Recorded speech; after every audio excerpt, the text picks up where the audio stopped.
Greetings to our Wilmette Institute fellow classmates for Unit 9, the Afterlife. Bahai Near-Death Revelations. How can the afterlife revolutionize my life, our lives, right here, right now? Okay, we've all heard about NDEs, or near-death experiences. But after listening to those experiences, we think, wow, that's interesting. Okay, bright lights, tunnels, cool. Then we forget it and get back to trying to survive in this difficult world. We try to keep our lives going. And that thought is a passing thought. Or we might even have our own small or medium NDE, near-death experience ourselves, from a hint of the afterlife in a dream or a definite but brief whack on the side of the head, something more significant. Afterwards, either that memory also dims, or we get back to our to-do list with a nagging realization that something much bigger is going on just beyond the tip of our minds, just out of the reach of our everyday consciousness. A few people, though, have such an overwhelming NDE that their lives are changed forever. Some cannot even live a normal life ever again and finish their brief days in a dumbfounded state of awe and bliss. Others can function, but the overwhelming vision of the afterlife is a permanent, brilliant after image that colors their every moment, making this life the dream and that life the reality. This is awakening. This is enlightenment. This is living in the now. This is what is meant by all those things. We call it afterlife awareness. And Baha'u'llah, the prophet founder of the Bahai faith, says that all the sufferings of all the manifestations, all these manifestations of God, from Abraham to Krishna, Moses, Zoroaster, Buddha, Jesus Christ, Muhammad, the Bab, and now Baha'u'llah, have suffered incredibly. We crucify them, we torture them. Zoroaster, all of them have been tortured, banished. Baha'u'llah spent 40 years, the Bab was shot and martyred, and Baha'u'llah spent 40 years in agony. He says, I have suffered what no man has suffered. And the reason he says they do is to give us afterlife consciousness, to prove that the afterlife is real and now and here. So that third type of NDE, the one that changes our life, can happen to all of us right here, right now. A few take their own lives, so we continue this at our own risk. So what if right at this very moment we are having an NDE? What if the afterlife isn't some future event, some hope, idea, vision, dream, story, but an utterly life-transforming moment we are about to have right now? First there's now, then there's wow, then there's never the same ever again. We'll look at this directly in just a second. Before we do, think for just a moment of what the loss of our afterlife awareness and vision has meant to us, to our children, our elderly, and our planet.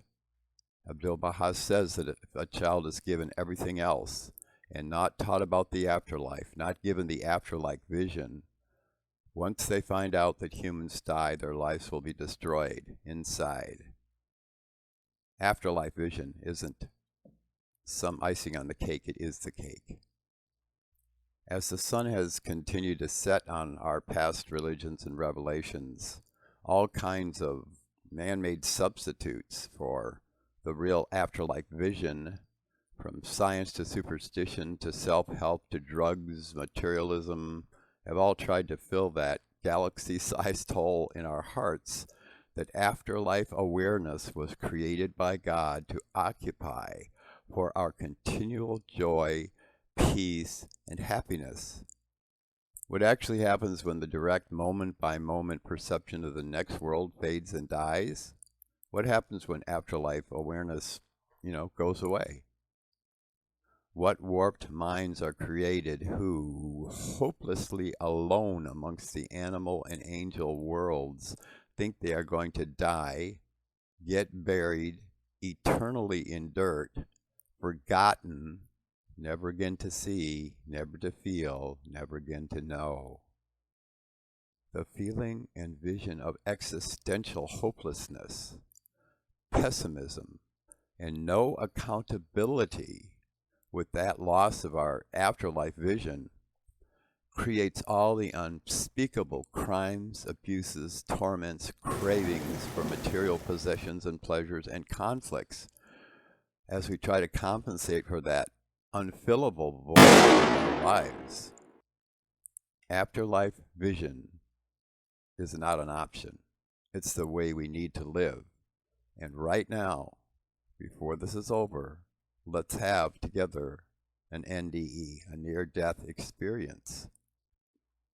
When those afterlife lights grow dim and begin to flicker out, unbearable depression, despondency, sadness, darkness, cruelty, wars, disregard for others and the planet, devastating madness ensues.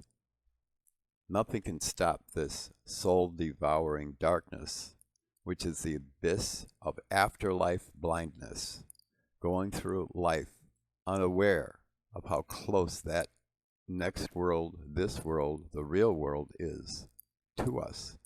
Bahai said it's closer to us than our own jugular veins. Just as brighter and brighter awareness of the afterlife's reality can dumbfound and comfort the mind and soul, thrill our hearts and transform our lives, the loss of its every moment vision can consume and destroy this earth, as filling its void devours the planet.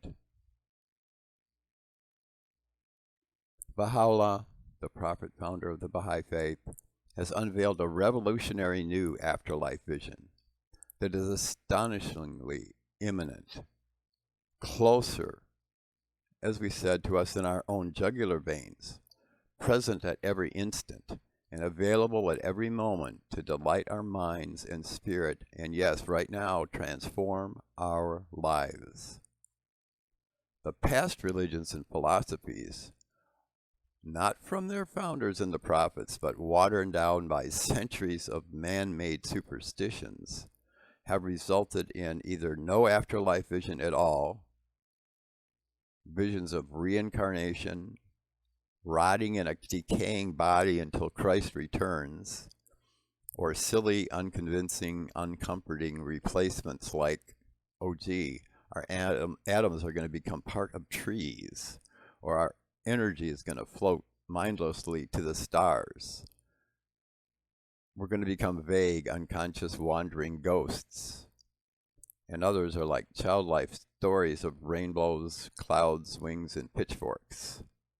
It is no wonder that open-minded and bright souls now toss out their birthright and live lives of despair, denial, and quiet desperation by throwing the baby out with the bathwater, accepting afterlife blindness as a normal state, given the long-gone alternatives from the other prophets. Going to church, seeing it once a month or once a week won't do it. It won't be the right vision, and it's every moment or none. Back to our NDE. Bahai says that this life is over so fast in the light of our eternal afterlife vision that waking to that ever-present afterlife context suddenly sees this life as over in a nanosecond. So much so that he says it is even seen by us as never even having been created by God. or happened in that afterlife light of our new awareness. In this instant, the afterlife becomes the real, this life becomes the dream, and we awaken. That's what all these things are. We've heard about awakening, enlightenment, the aha moment, realizations, and shocks that instantly transform our beings into a new way of life. The secret of all those moments and all those metaphors and all those centuries of hints is that they are the realization at every moment that the afterlife isn't later, it's right here, right now, right in front of us. Each of our moments is a near-death experience. Each of our moments is an NDE. Think about this for a second, right now. This is the born-again new life at each instant. Let's say we just died, right now, just now.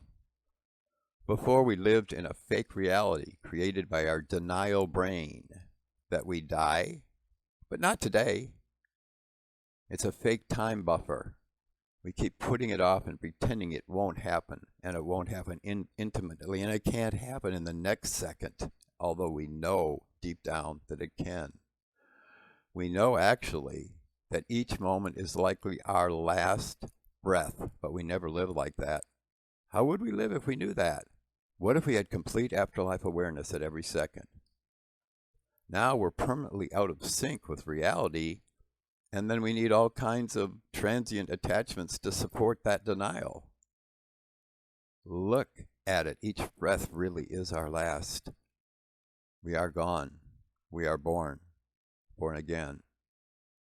Once the afterlife aftershock dawns on us right now, this old life we had of denial is over. This breath becomes our last, and we live a different life. Every moment literally becomes an NDE. Awakening from the denial created by afterlife blindness is the realization of rebirth, that just this moment, as we die, we see we're born. How will we live our new life? A life knowing our illusion, illusory denial life is over just now, and the indescribable afterlife is our real life, our real home, closer to us than these temporary bodies. Here are a few awakening meditations about afterlife awareness from the Bahai sacred writings. Imagine that final breath falling away each instant with a new, constant, continual vision of the afterlife. In a sudden snap, how would we live? We would live fearlessly. What fear is there? Fear is from the denial of the afterlife. We'd live immersed in love. Love is all there is there. In fact, in her NDE, Renee Passrow, as we can see, says that the love of God is what propels the soul in the next world, and if we don't have it, if we haven't recognized Baha'u'llah in this age, surrenders our will to him, obeyed his laws, that in the next world we are born blind. How much worse can it be to be born blind to the afterlife here and then be born blind there because of the lack of the love of God? Once we see that in front of us, we're indescribably grateful at the paradise that is right here, right now. We're in a state of constant wonder, and we have no thing to lose and no thing to gain. Piling up material attachments and other things to fill the void of the afterlife that is right here, right now is no longer necessary. And we reach that peace that Jesus said surpasseth understanding. And our planet is transformed in the process. Baha'u'llah says that once we see it, have that continual afterlife vision, even a moment's separation would be unthinkable. And he lovingly tells us to set it always before our eyes. Remember his whole purpose in suffering 40 years of unspeakable imprisonment and torment, and 40 6,000 Bahai martyrs are here to prove the power of the afterlife reality and awareness. A few of these following are lightning bolts. Each one of these are capable of reawakening our every moment to a new NDE at each moment. For more, Google Bahai concepts of the afterlife, and you'll find astonishingly many more. Thanks for watching. Here they come.